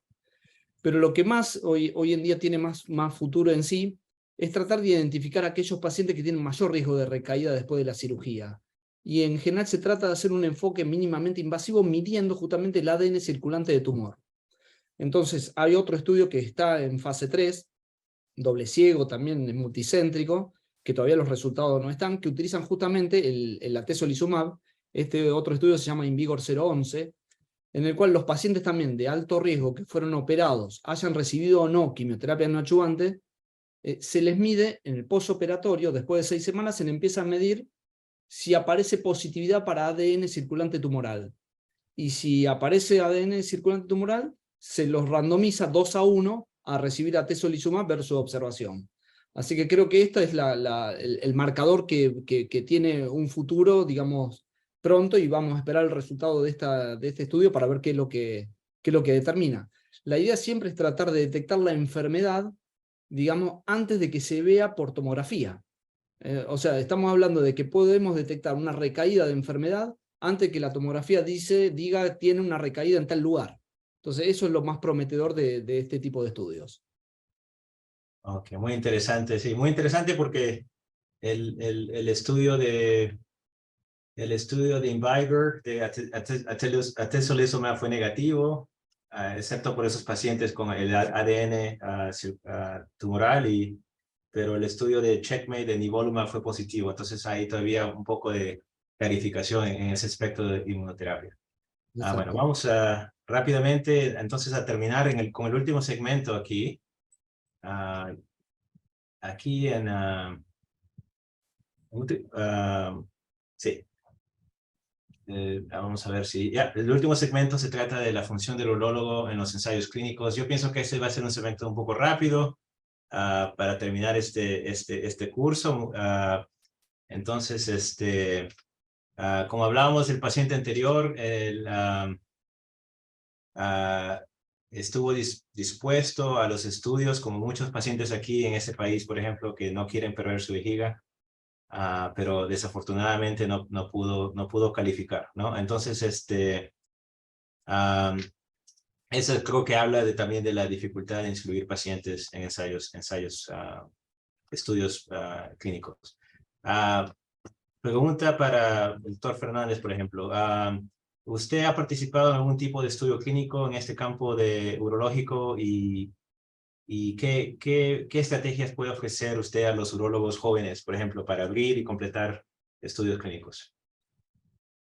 Bueno, sí, siempre es difícil partir con algo así. Creo que hay varias condiciones que se tienen que dar. Primero, uno tiene que tener el entusiasmo de querer hacer investigación, y eso va de la mano con una expertise, de formarse y arrimarse a la gente que sepa.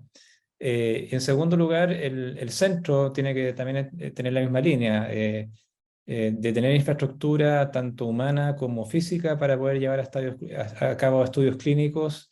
Y siempre una buena manera de partir es primero participando en estudios multicéntricos, de la mano de centros que ya quizás tienen experiencia en esto y así ir aprendiendo.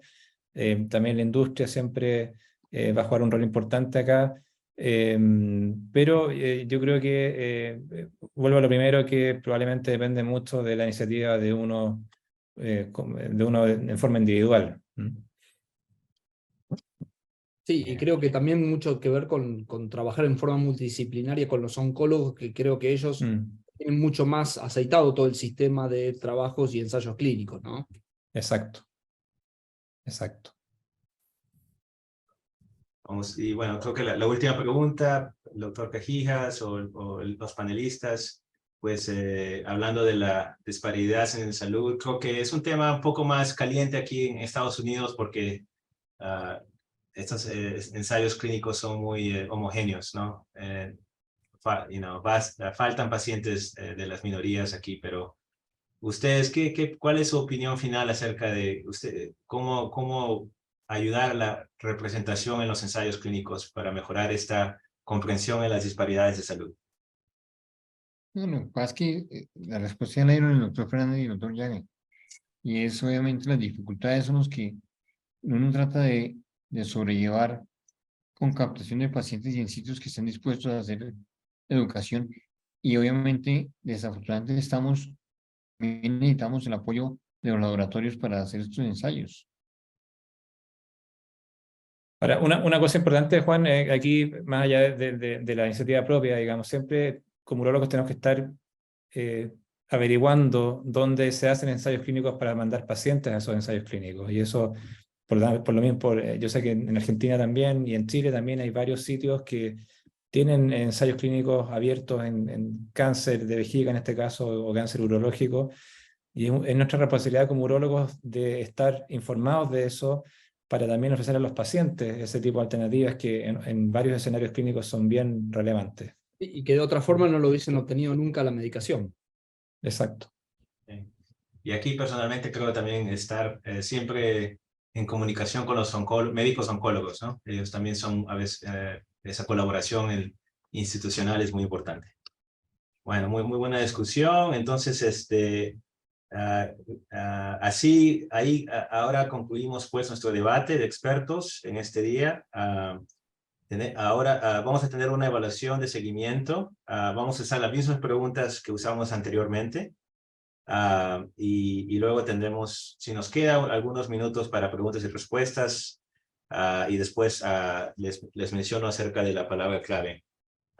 Bueno, acerca de la palabra clave, ustedes lo van a necesitar para poder recibir el crédito del CME, y va a ser proveída en unos días. Y para resumir todo, los resultados de la evaluación nos van a ayudar mucho a medir la eficacia de esa actividad. Vamos a comenzar con la pregunta número 1. Entonces, regresamos al paciente de 72 años con hematuria severa. Las tomografías revelan un tumor, y después de una resección se encuentra un tumor no invasivo de alto grado con carcinoma in situ de 2 centímetros. Según las guías del AUA, el riesgo de este paciente sería bajo, intermedio, alto o mixto. Y por favor, si pueden responder a estas preguntas, nos sería muy útil para usar esta data para futuros webinars. Se les agradece mucho su participación, en verdad. Les agradezco porque yo sé que es tarde en la noche para ustedes.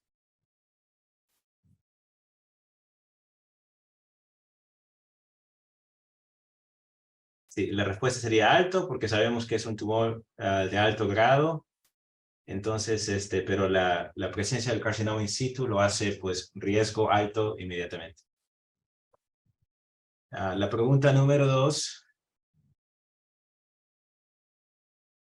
La paciente de 56 años con cáncer de vejiga de grado alto, TA, termina un ciclo de inducción de BCG de 6 semanas. Tiene una recurrencia de carcinoma in situ 6 meses después y se somete a otra segunda inducción de BCG. 14 meses después desarrolla otro carcinoma in situ. El resto de sus imágenes son negativas. El siguiente mejor paso sería A, pembrolizumab, B, nadofaragén firadonavac, C, gencitabina docetaxel o D, inducción con otra inducción de BCG.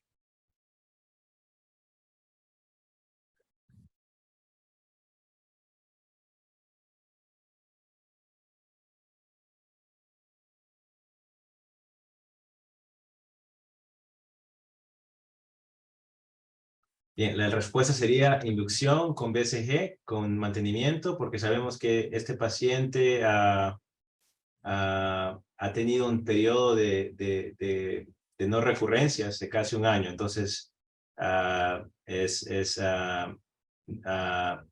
se considera que, bueno, no sé cómo responder eso. Sería, pues, una segunda inducción, creo que no sería, pues, mala idea. El paciente todavía no es BCG no respondedor, todavía no califica como BCG no respondedor, por lo tanto se puede partir con BCG nuevamente. Exacto, gracias. Gracias. La segunda pregunta, por favor. Pregunta número 3. El paciente de 49 años recibe una inducción de 6 semanas de BCG con un ciclo de mantenimiento de 3 meses. 6 meses después tiene una recidiva y se le encuentra un tumor de T1. Pero muestra diminutiva de músculo propio, pero no afectado. Entonces el mejor siguiente paso sería otra resección transuretral, B, inducción y mantenimiento con BCG, C, pembrolizumab intravenoso o D, cistectomía radical. Y muchas gracias por sus respuestas. Por favor, sigan respondiendo.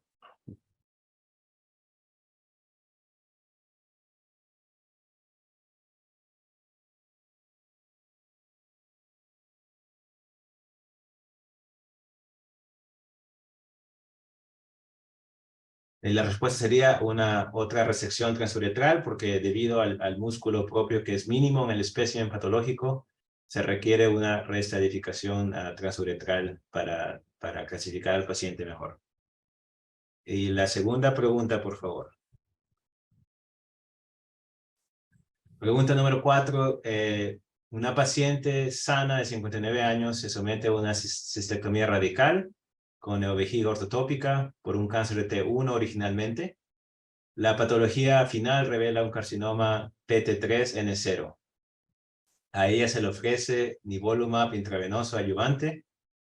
El efecto secundario más frecuente después de este tratamiento es A, colitis, B, prurito, C, neumonitis y D, hipotiroidismo. Gracias por sus respuestas.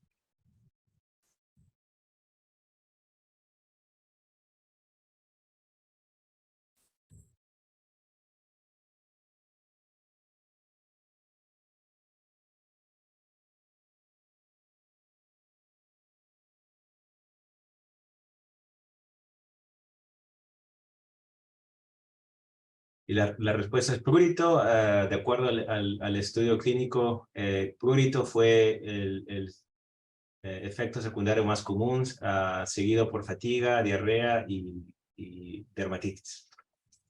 Y la última pregunta en la noche, por favor.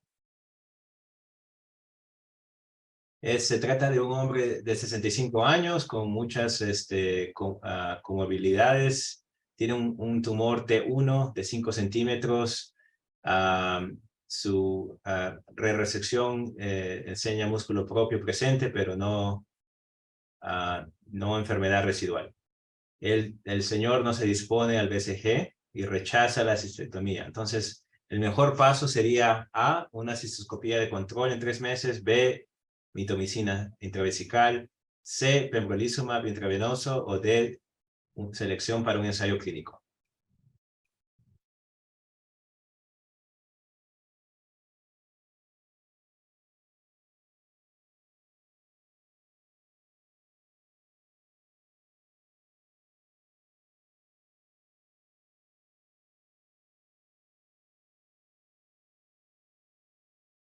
Y la respuesta es selección para un ensayo clínico. Este señor pues tiene un riesgo muy grande de progresión. La mitomicina no le va a ser útil a él y el pembrolizumab solamente está aprobado para pacientes que no responden al BCG. Entonces con esto concluye el programa. Disculpas por correr el tiempo más. Nomás para acordarles que van a recibir un correo electrónico en agosto 7 con las instrucciones para cómo redimir el crédito del CME y se le va a proveer la contraseña en ese email. Entonces, con esto quiero pues agradecer a los panelistas por su expertise y pues gracias por estar presente y a cualquier participante por darnos ese tiempo en la noche. Yo sé que todos estamos ocupados y pues muy contentos de ver esta participación tan buena. Muchísimas gracias. Muchas gracias. Gracias.